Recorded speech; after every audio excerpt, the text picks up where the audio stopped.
everyone, my name is Caison Winslow, and today I'm going to be talking about the ways in which exercising from childhood through development and through adulthood is vital for maintaining longevity and good health. So while exploring the benefits of exercise and health are crucial for physical health, brain development and cognitive functioning and emotional functioning are also very much impacted by physical movement as well. So this is why it's really important to study the benefits of exercise, especially in children, so we can see how it affects their cognitive functioning when they're young. So I'll start by talking about the effects that exercise can have on cognitive functioning in children and a study done on that. And I will end by talking about my personal beliefs about the connections that physical movement and exercise can have throughout your entire life, even into adulthood, and the effects it can have on our mental health. So for optimal development and health, it is recommended that children get at least 3 hours of exercise per day. And these guidelines, as our textbook stated, have increased since previous guidelines in 2002 were released. So this increase in time required for children really shows us that the more and more research that is done on this topic, we're finding that exercise and movement really is important for children growing up through development. So following these recommendations as a caregiver or a parent or teachers even in school really has been found to have a number of benefits. And these benefits aren't only on the physical realm. There have been a lot of findings, as I said before, as improved cognitive functioning, attention, memory, effortful and goal-directed thinking and behavior, creativity, academic success, and literacy. So these are all things that have been studied with exercise. When especially other countries look at Americans, we're seen as kind of lazy and couch potato type people. And I think this is because we've really become obsessed with our idea of freedom and turned that into us also being obsessed with leisure when we're not working. And I think that's because in our society from a young age in school, we're taught that the reason why we are here is to work and make money. And I feel like throughout focusing on our lives so much, we stop focusing on ourselves. And I think that's one of the reasons physical exercise can have such a strong impact on our cognitive functioning and our emotional state and feeling strong and powerful within ourselves. Now I'm going to talk about a study that was done in 2009 that looked directly at the cognitive improvements that exercising could have on younger children. So Dave Ellenberg at the University of Montreal had groups of 7-year-old boys and 10-year-old boys. He had 39 each, and he split these age groups into 2 different groups, the control and the experiment. And for the control, the children watched television for 40 minutes, and for the experiment, the children exercised for 40 minutes. And there was a pre-test and a post-test that was exactly the same given to both groups. The experiment did have controls, and these controls were that the testing was always done in the afternoon. It was always in the same temperature room, and all the participants were allowed water whenever they wanted, and none of the participants had any academic or school struggles.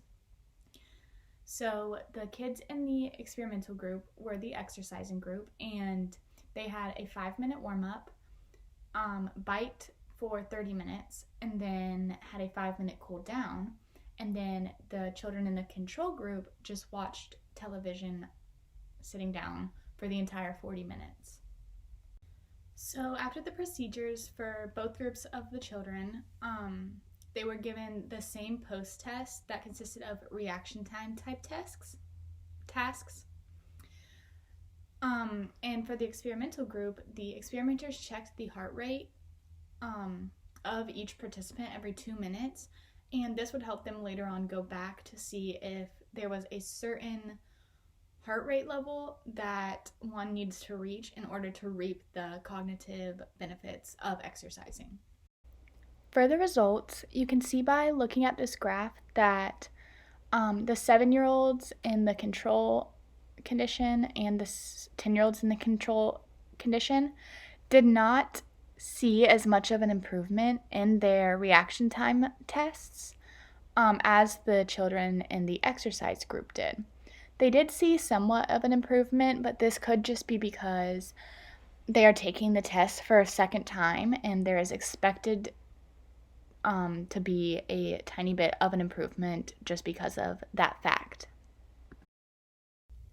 So these results show us that exercise and bringing up the heart rate and increasing blood flow and all of that good stuff does in fact increase cognitive functioning. And in this case, it proves that it increased the speed at which young boys could complete their post-test tasks. In the future, I think this experiment should be done on more age groups as well as on young girls, because we do know there are biological differences between boys and girls. So just looking at the boys is a little bit biased with the information, and that's what I think we should do with this experiment in the future. Now I'm going to talk a little bit about my personal beliefs when it comes to exercise. So I strongly believe in not just physical activity, but just moving your body. And the importance for me comes in with the effects of movement on mental health as adults. I think that when we are young and growing up, we innately listen to our bodies and trust ourselves and trust our thoughts and trust our feelings. And I feel that kind of gets taught out of us. So as we grow older, we become more wrapped up in our minds and our emotions and the world around us. And I think that just the basis of reconnecting with your body, either through yoga or breathing or running or lifting weights, or as the young boys did in the experiment, biking, indoor bike, any way to move your body, I think is the base and the core of maintaining a long, healthy, happy life, mentally, physically, emotionally, everything. Anita Judith wrote a book, she's a psychologist, called Eastern Body, Western Mind, and this book really takes the basis of regular exercise and the improvements of your mind and the connection between those two things, and she goes into every detail you could possibly think of with those connections. And her main belief is that being connected to yourself and your body and not your mind is the key to being physically healthy, as sharp as you can be, as emotionally stable as you can be, and all of the above.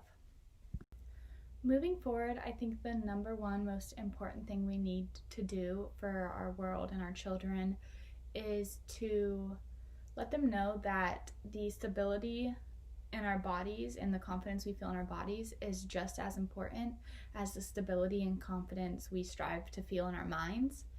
And I think that if psychologists and therapists and psychiatrists and counselors all understood that mind and body both have a very equal effect on our lives, they could start asking more questions about bodily sensations along with mental sensations and have their patients connect those and start implementing physical exercises and activities along with the mental exercises and activities that psychiatrists often have their patients do.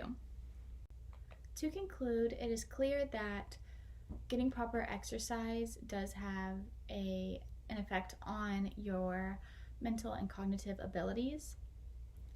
From development and all the way into late adulthood, getting proper exercise and moving your body not only will keep your physical health as good as it can be, but you will have a better chance at a more stable emotional, mental state, as well as better cognitive functioning and being sharper in your everyday life.